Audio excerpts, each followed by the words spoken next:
Shalom, Anda mendengarkan Renungan dari GBI Gatot Subroto melalui Kristiano Felixander Channel.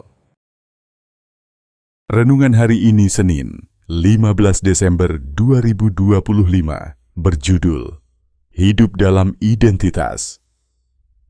Selamat mendengarkan. Tuhan memberkati. Bulan lalu kita membahas mengenai tahun penghapusan hutang yang jatuh di akhir tahun ke-7 dan bagaimana hidup di dalam anugerah-Nya menjadikan kita rendah hati dan berdamai dengan diri sendiri dan sesama. Mengapa tinggal di dalam anugerah-Nya adalah hal yang penting? Jawabannya adalah karena hal ini sangat mempengaruhi hubungan kita dengan Tuhan dan dengan sesama. Tuhan memberitahukan kepada kita, kalau hidup keagamaan kita tidak lebih benar daripada hidup keagamaan orang Farisi kita, tidak dapat masuk dalam kerajaan Allah. Matius pasal 5 ayat 20. Tuhan katakan, ingatlah, jangan kamu melakukan kewajiban agamamu di hadapan orang supaya dilihat mereka, karena jika demikian, kamu tidak beroleh upah dari Bapamu yang di sorga.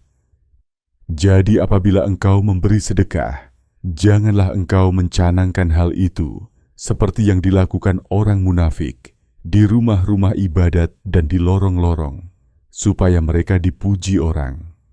Aku berkata kepadamu, sesungguhnya mereka sudah mendapat upahnya. Matius pasal 6 ayat 1 dan 2. Mengapa kemunafikan itu terjadi? Karena orang-orang Farisi tidak hidup di dalam anugerah pengampunannya Tuhan.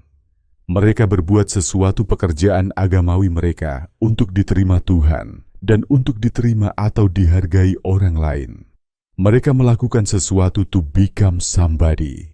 Sedangkan kekristenan yang sesungguhnya tidak demikian. Kita melakukan segala kebaikan bukan dari luar ke dalam untuk mendapatkan penerimaan atau pujian, tetapi dari dalam keluar, inside out. Kita melakukannya karena kita sudah dikasih oleh Tuhan. Kita melakukannya dari kasih-Nya Tuhan yang telah kita terima terlebih dahulu. Kita bergerak dari posisi dicintai.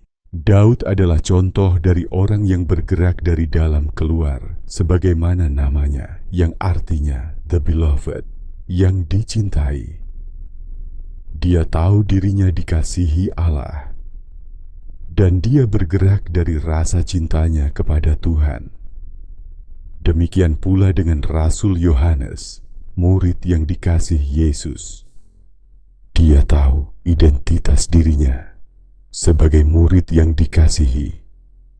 Dialah penulis kitab Yohanes. Dia mengganti namanya dengan kata ganti murid yang dikasihi. Apakah dia kepedean? Apakah murid-murid yang lain tidak dikasihi? Tentu tidak demikian, tetapi dia mengenal identitasnya dan menaruh identitas murid yang dikasihi itu pada dirinya. Seekor ikan disebut ikan bukan karena ia pandai berenang dan hidup di dalam air, tapi yang benar adalah karena dia ikan, maka dia hidup di dalam air dan berenang.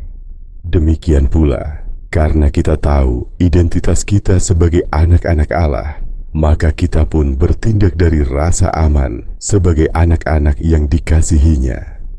Kita tidak perlu berlaku munafik seperti orang Farisi. Kita berbuat baik, kita hidup kudus, tidak mau berbohong, tidak mau mencuri, tidak menonton film porno dan sebagainya, bukan supaya kita diterima, tetapi karena kita tahu identitas kita. Kita adalah anak-anak Allah, maka kita berbuat baik dan kita hidup kudus. Dengan demikian, kita pun tidak mencuri kemuliaan Tuhan, karena kita tahu semuanya itu dari Dia, oleh Dia, dan untuk kemuliaan Dia. Kekristenan sejati bergerak dari dalam keluar, inside out. Kita berbuat baik dan hidup kudus karena kita sudah dikasihi dan mengenal identitas sebagai anak Allah. Ini menjauhkan kita dari kemunafikan Farisi yang berbuat baik demi penerimaan dan pujian, serta menjaga agar kita tidak mencuri kemuliaan Tuhan. Kiranya renungan ini menjadi berkat dan penuntun langkah hidup kita selama sepekan ini. Sekian renungan untuk saat ini. Kiranya kita dapat berjumpa pada renungan berikutnya. Tuhan Yesus memberkati.